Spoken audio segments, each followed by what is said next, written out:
Vamos bater um papo com Nicole, gente. A Nicole, ela é terapeuta, ela é sexóloga e ela vai ajudar a gente nesse bate-papo, principalmente que as mães precisam ter com os filhos, né? Afinal de contas, você tem quantos mesmo, amiga? 3. A Adri vai contar pra gente como é que é na casa dela em relação a esse papo. Você conversa sobre esses dados que essa pesquisa trouxe com seus filhos? Porque, resumindo para você aí de casa, tá? O que essa pesquisa mostrou? Que esse ambiente virtual está estimulando a 2 vícios na adolescência. Vício em videogame e vício em pornografia, tá? Você conversa sobre esse assunto com seus filhos? Sim, gente em casa conversa bastante. Os jogos, né, são bem frequentes. Então, a gente tem que estar bem presente em casa para não passar tanta coisa que muitos pais passam. Como eu passei também com o meu mais velho, né? Então, assim, as amizades, né, os jogos ali, eles, né, todos conectados. Então, com os gêmeos, né, que estão com 15 agora, a gente fica bem presente, a gente traz eles para a mesa, então é muita conversa mesmo que a gente tem. E mesmo assim, ainda tem muito tempo de jogos, né, de estar ali na internet e a gente monitora também, né, com relação a quem eles seguem, né, quem são, quais são os perfis, então a gente também fica monitorando. De que maneira, Nicole, esse ambiente virtual pode acabar influenciando a esse ponto do que a gente viu aí na pesquisa, a esses 2 vícios que os adolescentes podem estar ali, né, mais vulneráveis, vícios em videogames e vício em pornografia. De que maneira esse ambiente virtual pode impulsionar isso? Boa tarde. Boa tarde. Esse vício começa com uma fuga. Uma fuga de não querer olhar para as dores, para o que está machucando, porque está reprimido. Porque os homens foram ensinados a se calarem, a serem fortes, a não expressarem emoções, a não terem com quem conversar, como está escrito na pesquisa. Aí eu vejo lá uma pornografia. Isso distorce o que é uma relação sexual. Isso distorce a maneira de como tratar uma mulher. Isso distorce a minha masculinidade. Eu preciso me provar enquanto homem estando com várias mulheres. E isso gera uma confusão muito mental nos jovens. Além da fuga, pode gerar agressividade, vícios em droga por querer recompensa muito rápida por ativar o sistema dopaminérgico, para se sentir bem. Então... E a gente está falando de uma fase em que isso naturalmente já se expressa nessa fase, né? Só que somada, potencializada a toda essa influência da internet, isso pode ser preocupante? Com certeza, porque a internet hoje ela está influente tanto quanto a TV. Os jovens estão ali no celular, ninguém está mais olhando para um outdoor. As pessoas estão olhando o tempo inteiro para o celular. E aquilo que você vê, aquilo que você ouve, aquilo que você escuta, é aquilo que forma suas crenças e aquilo que você é, como ela disse, os seus amigos. Quem são eles? Com quem que você está andando? E isso está moldando a sua personalidade, a sua percepção de que é ser homem, de quem você é e do que você vai ser no futuro. Mas, ao mesmo tempo, a gente está falando de uma intimidade, de certa forma, dos nossos filhos. Até onde nós, pais, a gente pode ir, de que maneira a gente conversa. Não é um diálogo fácil, né, Adri? Não é fácil. Principalmente da geração que eu vim, que é onde não tinha conversa, né, com os pais. Era muito difícil. Então, a gente tem que ir treinando, a gente tem que ir se moldando também, né? E, como ela falou, né, a gente tem que se curar. Então, começa pelos pais, né? Quando nós temos pais sarados, nós vamos ter também filhos sarados. Então, começa por nós.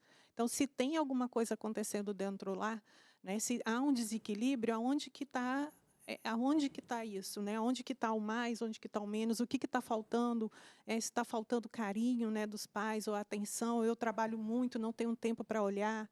Eu falo até a questão de religião também, né? Não com relação a placas de igreja, mas que seja também inserida a religião. É necessário, né, para os adolescentes. Né? Então, Você falou da falta de diálogo na sua época, né, quando você era adolescente. Por exemplo, né, conversa, assunto sobre sexo foi algo, então, que não existiu na sua época. Não existiu. Né? E isso é importante a gente trazer, normalizar o assunto com os nossos filhos para que a gente consiga levar essa informação para eles, Nicole? Com certeza, porque senão eles vão buscar aprender a sexualidade na pornografia, no que os amigos dizem, outras vivências. E aí uma fala muito interessante que ela trouxe é pais curados. Porque, como eu disse, é uma fuga. Eu atendi uma paciente que o filho dela estava viciado em jogos. E ele estava muito viciado mesmo. Eu falei, você vai ter que chegar para o teu filho e parar de brigar com ele, porque a primeira atitude da maioria dos pais é brigar. Você que não sei o quê, que não faz nada, que só fica aí. Isso não resolve. É lidar com amorosidade, com acolhimento, com conversa, e não vai ser fácil. Porque aquele adolescente, ele está no automático, repetindo padrões e afundando dores que não foram curadas. Então, os pais precisam dar muito acolhimento. Olha, tem gente falando aqui, boa tarde, Roberta, isso é complicado. E tem um outro relato também que já chegou. Não só os jovens, adultos também, eu fico abismada com as pessoas, às vezes, comendo na mesa, deixa para pegar o celular. Tem gente falando, eu detesto o celular, eu sou fisioterapeuta, trabalho na área de estética, eu sou obrigada a usar as redes sociais, isso acaba dando a impressão de que eu fico mais no celular, né, sendo que eu faço o que eu posso para tirar minhas filhas de 5 anos das telas. E aí o nosso bate-papo foca principalmente na adolescência, porque já que essa pesquisa, a gente revelou que por conta, né, desse ambiente virtual, os adolescentes muitos adolescentes admitiram um vício, ou em games, ou então em pornografia, ou então até mesmo nas duas situações juntas, porque o ambiente, a conversa ali estimula. E no nosso tempo não era assim. No nosso tempo, se você parar para pensar, para você jogar um videogame, era na casa do amigo no final de semana e olhe lá, né? E isso aqui tinha que comprar o videogame, alugar uma fita, hoje é tudo online. O fato de ter fácil acesso, estar na mão, na hora que quiser, na palma da mão, isso prova, isso vem comprovar essa pesquisa? Os pais têm que colocar limites. São adolescentes que estão em fase de construção, é responsabilidade deles. Não vem me dizer, eu não tenho tempo. Você quis ter filhos? Arque com a responsabilidade de ter filhos. Eu tenho que trabalhar. Sim, você tem que trabalhar. Mas o que é prioridade para você? Porque os papéis estão muito distorcidos hoje. Não é falta de tempo, é falta de prioridade. Entendemos que temos que trabalhar, mas e seus filhos? E as pessoas que você está formando para a sociedade? Mas e aquele diálogo que a gente não teve, igual a Adri falou? Né? Buscar Vem de terapia. uma geração que não teve, né? Os pais viviam também, né? O formato da educação não abria esse assunto em casa, na mesa do almoço. Como é que você fez para conseguir, então, levar esse diálogo para sua casa, sendo que você não teve? Então, eu passei pela terapia também, então me ajudou muito, né, me auxiliou nisso daí, para estar conversando, ser mais abertas com ele, porque eu também era mais rígida, mas eu conversava, falava dos perigos, né? Falo até hoje, né, dos perigos, né? Cuidado com o que está vendo, cuidado com o que está conversando, cuidado se alguém, né, pedir fotos, né, sensuais, qualquer coisa. Então, a gente sempre está ali, mas é muito difícil. E a gente até voltando, que a gente fala dos adolescentes, eu falo que tem lugares onde eu vou e que tem algumas pessoas me atendendo que já são rapazes de 20 anos e estão ali com jogos, né? Atende, está no trabalho e está ali mesmo atendendo, está ali no celular jogando. Então, aonde que leva, né? Até um rapaz que está lá trabalhando e, né, até onde vai isso, né? E essa pesquisa trouxe também uma outra informação muito importante, é que esses adolescentes, eles reconhecem isso, o que é difícil, eles reconhecem esse vício tanto em games quanto em pornografia e também eles querem ajuda. Mas às vezes os pais pensam que, mas é um universo muito difícil de entrar, Roberta. Adolescente, se for homem, então mais complicado ainda. Como é que faz para se aproximar, Nicole? Primeira coisa é você começar a contar de você, do quanto foi difícil para você. O nosso cérebro adora ouvir histórias. E se você abrir verdadeiramente para o seu filho as suas dores, o que aconteceu com você, o que pode acontecer, aí eles vão prestar atenção em você, eles vão confiar mais em você, eles vão te ouvir. Agora, se você chegar rigidez, imposição, esquece.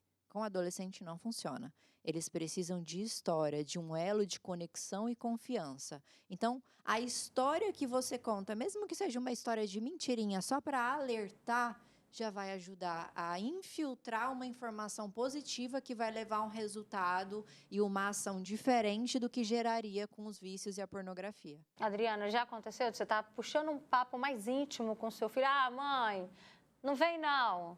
Já. Geralmente eu sou a chata, né?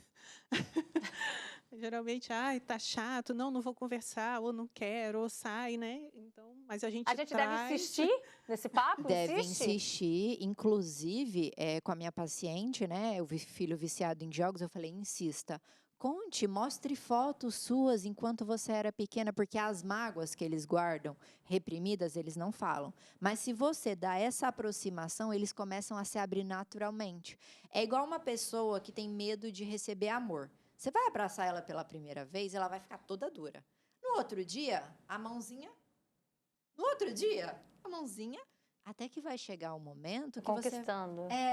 Que você vai parar de ser a chata e vai ser a amiga, a mãe, a inspiração, a admiração, seja o pai, seja a mãe, no caso aqui. Tem que insistir. Isso é amor. Tá vendo, gente? Tem que insistir. Obrigada, Nicole Kimberly, maravilhosa, participando aqui com a gente, ajudando os pais, as mães, os adolescentes, todo mundo, a família inteira, viu? Adriana Pérez, dá um beijo nas eternas crianças. Obrigada. Tá? Boa tarde.